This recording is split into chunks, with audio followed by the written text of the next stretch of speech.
नमस्कार दोस्तों, आप देख रहे हैं भारत की सर्च। दोस्तों, बिहार की राजनीति में आज जो हुआ है उसने पूरा सियासी गलियारों में हलचल सी मचा दी है, क्योंकि खबर ये है कि बिहार के मुख्यमंत्री नीतीश कुमार ने राज्यसभा के लिए नामांकन कर दिए हैं। और अब पहली नज़र में यह एक सामान्य राजनीतिक खबर लग सकती है, लेकिन अगर आप इसे थोड़ा गहराई से समझेंगे तो आपको पता चलेगा कि सिर्फ राज्यसभा का नामांकन नहीं, यह पूरे बिहार की सत्ता में आने वाले बड़े बदलाव का संकेत भी हो सकता है।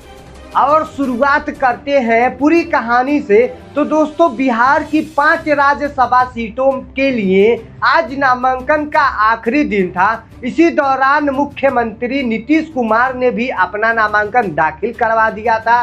इस मौके पर देश के गृह मंत्री अमित शाह खुद पटना में मौजूद थे। उनके साथ बिहार बीजेपी के बड़े नेता और उप मुख्यमंत्री सम्राट चौधरी भी मौजूद थे। नामांकन से पहले मुख्यमंत्री आवास पर नीतीश कुमार और अमित शाह के बीच लंबी बैठक हुई है। और अब राजनीति में जब इतनी बड़ी बैठक होती है तो सिर्फ चाय नाश्ते की बातें नहीं होती है। सूत्रों की मानो तो इसी बैठक में बिहार के अगले मुख्यमंत्री के नाम को लेकर भी चर्चा होती है।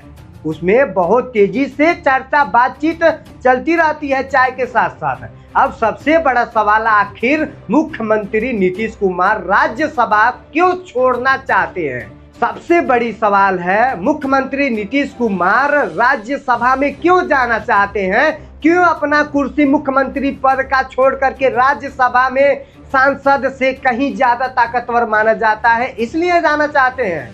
लेकिन नीतीश कुमार ने खुद सोशल मीडिया पर लिखा कि वह लंबे समय से यह इच्छा रखते थे कि वे विधानसभा बिहार के परिषद और सांसद तीनों जगह सदस्य बने। अब सवाल यह है कि क्या यह सिर्फ इच्छा है या फिर इसके पीछे कोई राजनीतिक रणनीति भी है? बिहार की राजनीति का गणित समझिए। और बिहार विधानसभा में कुल 243 सीटें हैं। सरकार बनाने के लिए 122 का आंकड़ा चाहिए। एनडीए की बात करें तो यहाँ पर बीजेपी के पास लगभग 79 सीटें हैं। इसके अलावा चिराग पासवान जो कि एनडीए से हैं, उनकी पार्टी के करीब 19 विधायक हैं। जीतन राम मांझी की पार्टी के करीब 5 विधायक हैं और उपेंद्र कुशवाहा के भी कुछ विधायक हैं। तो दोस्तों, यहाँ पर सभी विधायक यानी कि यहाँ पे आ रहे हैं, यानी कुल मिलाकर एनडीए के, यानी ये सभी एनडीए के थे, चिराग पासवान एनडीए के ही हैं, तो 117 के आसपास पहुंच जाते हैं एनडीए में। और अगर कुछ और विधायक समर्थन दे दे तो बीजेपी के, यानी कि बिना नीतीश कुमार के भी सरकार बन सकती है। यहीं से शुरू होती है असली राजनीति, क्योंकि पिछले कुछ सालों में देश की राजनीति में एक ट्रेंड देखने को मिला था। पहले सहयोगी दलों को साथ लेकर के सरकार बनती थी, लेकिन फिर कुछ धीरे धीरे सहयोगी दल कमजोर होते जाते थे और अंत में बीजेपी खुद मुख्यमंत्री बना देती है।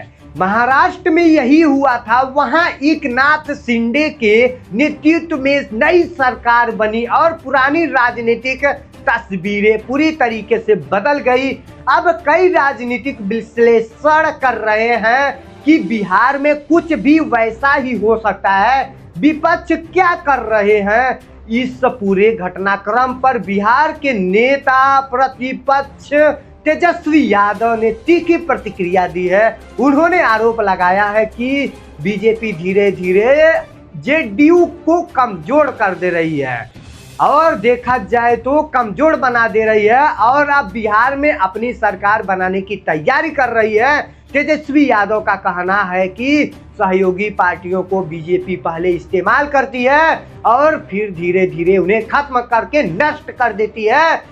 आरजेडी का, यानी कि तेजस्वी यादव का यही कहना है। अब सवाल यह भी है कि क्या नीतीश कुमार फिर से आरजेडी के साथ जा सकते हैं, या राजनीतिक गणित कहता है कि अगर जेडीयू, आरजेडी, कांग्रेस और वाम दल साथ आ जाए तो बहुमत का आंकड़ा पार किया जा सकता है। लेकिन राजनीति सिर्फ गणित नहीं होती, इसमें बूढ़ा भाग नहीं होता है, इसमें जनता का प्यार होता है और इसमें कई और चीजें भी होती है। राजनीतिक भरोसा, सत्ता का संतुलन और समय का रणनीति होती है। और फिलहाल जो संकेत मिल रहे हैं उससे यही लगता है कि नीतीश कुमार अभी एनडीए के साथ ही बने रहेंगे। अब बिहार का अगला मुख्यमंत्री कौन, यही तो क्वेश्चन बनता है। यह सवाल भी बहुत तेजी से चर्चा में है, बहुत तेजी से वायरल हो रहा है, दौड़ रहा है। इस दौड़ में सबसे आगे नाम लिया जा रहा है वह है नाम सम्राट चौधरी जी का। जी हाँ दोस्तों, उप मुख्यमंत्री भी रह चुके हैं और बीजेपी के बड़े ओबीसी चेहरे का नाम जाने जाते हैं। हालांकि बीजेपी की राजनीति को देखते हुए एक बात हमेशा याद रखना चाहिए, अक्सर मुख्यमंत्री वही बनाया जाता है जिस पर केंद्रीय नेतृत्व को पूरा भरोसा होता है। ऐसे ही नीतीश कुमार का राजनीतिक सफर कुछ बहुत अच्छा रहा।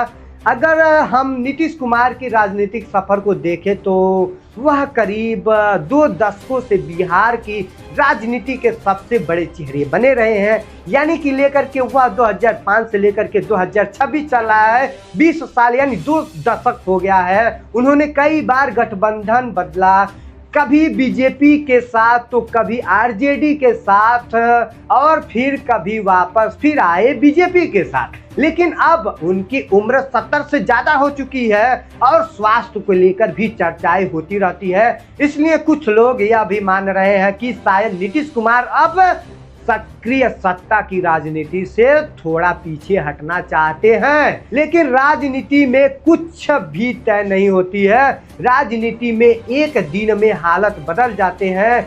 आज जो मुख्यमंत्री है वह कल सांसद बन जाता है और जो आज विपक्ष में है वह कल सरकार में भी आ सकता है। तो भाई राजनीति कभी बदल सकती है, कभी आ सकती है, कभी राजनीति जा सकती है। वैसे ही बिहार की राजनीति हमेशा से अप्रत्याशित रही है और इस बारे में भी बड़ा होने के संकेत जरूर मिल रहे हैं। आखिरी सवाल, क्या बिहार में पहली बार बीजेपी का मुख्यमंत्री बनेगा या नीतीश कुमार का मुख्यमंत्री वाला दौर खत्म हो जाना चाहिए, या मुख्यमंत्री वाला दौर खत्म हो जा रहा है, या फिर राजनीति में कोई नया मोड़ आने वाला है? इस सवालों का जवाब आने वाले कुछ दिनों में मिल जाएंगे। लेकिन इतना तय है कि बिहार की राजनीति एक बार फिर से बड़े बदलाव के दौर में खड़ी है। तो दोस्तों, आपके हिसाब से या तेजस्वी यादव आपको बिहार के मुख्यमंत्री अच्छे रहेंगे या फिर सम्राट चौधरी जो कि उप मुख्यमंत्री रह चुके हैं? तो दोस्तों कमेंट सेक्शन में जरूर बताइएगा। जय हिंद, जय भारत।